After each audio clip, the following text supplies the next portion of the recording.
What makes a movie good? Vision? Craftsmanship? People getting their throats slashed by radioactive seagulls that drop acid? Well, Birdemic, Shock and Terror has all three of these things, which means it's good, and I'm going to prove it. If you've never seen Birdemic, Shock and Terror, it's probably because you've never heard of it. Or you have, and you're avoiding it to protect yourself. In fact, the only way director James Wan could get a studio to release it in 2008 was by driving a van covered with stuffed birds through the Sundance Film Festival and hucking copies of it at people on the street. And if you have seen this almost cult classic, you're probably thinking, wait, why are we talking about that zero-budget knockoff of The Birds with a weird shoehorned-in message about global warming, when the movie itself is a dumpster fire, with terrible acting, questionable editing, talentless camera work, just the worst script, weird cinematography, no production design, the sound is bad, it looks dumb, total waste of digital space, this movie sucks, it got an 18% on Rotten Tomatoes? Well, I think Rotten Tomatoes really crapped the bed on this one, really screwed the pooch, really dropped some radioactive bird juice into my eyes. You get it. I think they're wrong. Let me film-splain it to you.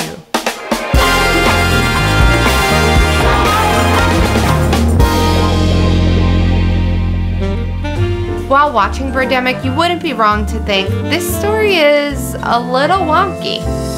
But first, a quick recap of the plot. Basically, Rod, an aspiring software salesman, lives a successful, if lonely, life in Silicon Valley. After a chance encounter, he begins dating Natalie, an old classmate and aspiring model. Rod's company is bought out by a larger firm in a massive deal that makes him rich beyond his wildest dreams.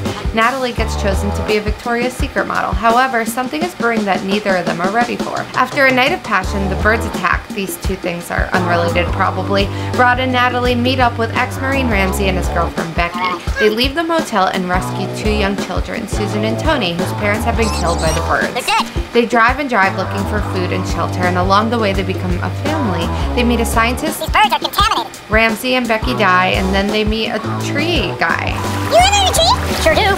Finally, after escaping to the beach, where there seems to be no other people around, they grill fish on the beach, and the birds find them, but instead of attacking them, turn into doves that fly into the horizon, and then it's all over, I guess. Weird, I thought birds liked fish.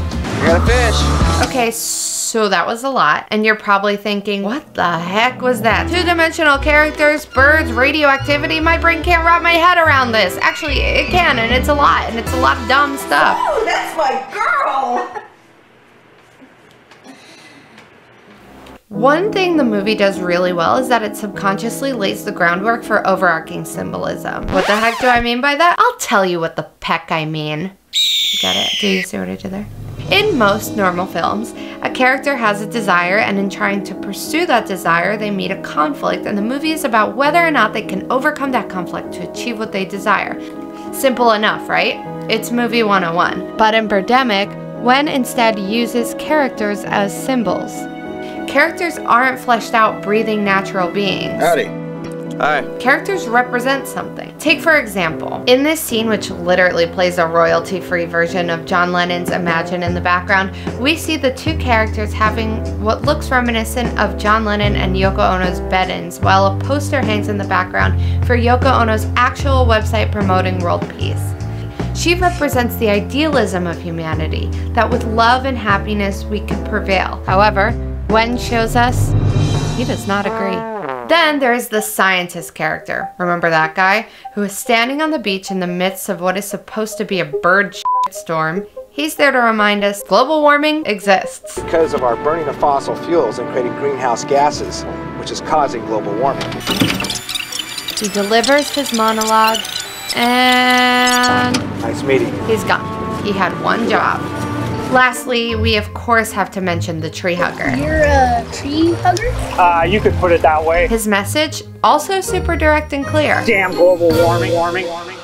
Symbols as characters. Wan uses imagery and plot to highlight even more symbolism in the movie and makes them central, arguably more so than the characters themselves.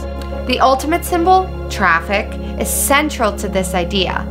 It's with us from the very beginning, creating a nest for which the rest of the movie revolves around. Okay, alright, that one was forced. Reminiscent of a Godard's weekend, traffic symbolizes our inherent misuse of nature and the creation of pollution. Listen to the way Rod talks about his own car. Besides, I love my Mustang, which is a plug-in hybrid. It gets 100 mpg. Anyways. For the final third of the film, almost every human you meet seeks protection from nature inside of a car. Protection they do not find. By contrast, the birds are clearly nature's way of balancing itself. The birds are nature's revenge, a reminder that the natural world is bigger and more powerful than the human world. Do you even get symbolism, Rotten Tomatoes critics? Editing. One of the most common misconceptions about Birdemic is it has crappy editing. Sound cuts in and out, continuity errors abound, there are unnecessary cuts and angles making normal moments feel jarring and alien. But what if that's the point? Take for example this scene early on. We see Rod going about his daily life. Notice how his walking changes based on the angle, how the waitress's sound cuts in and out.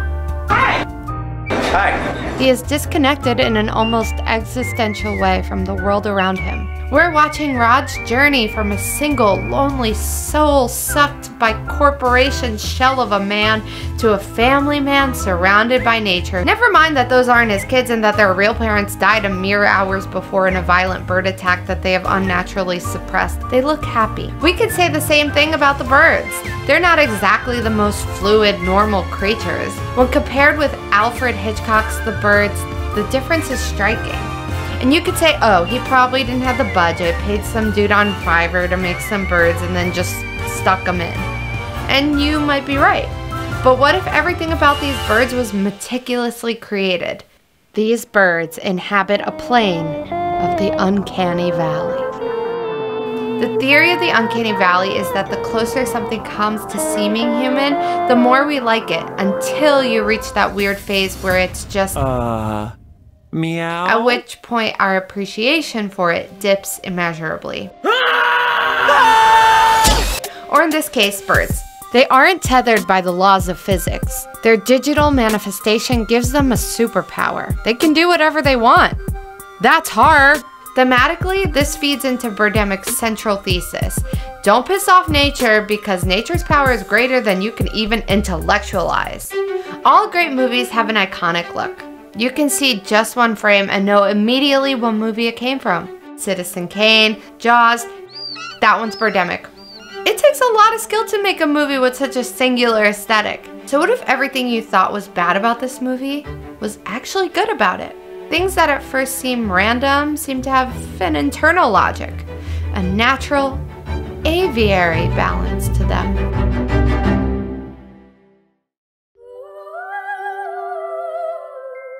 Just hanging out, hanging out.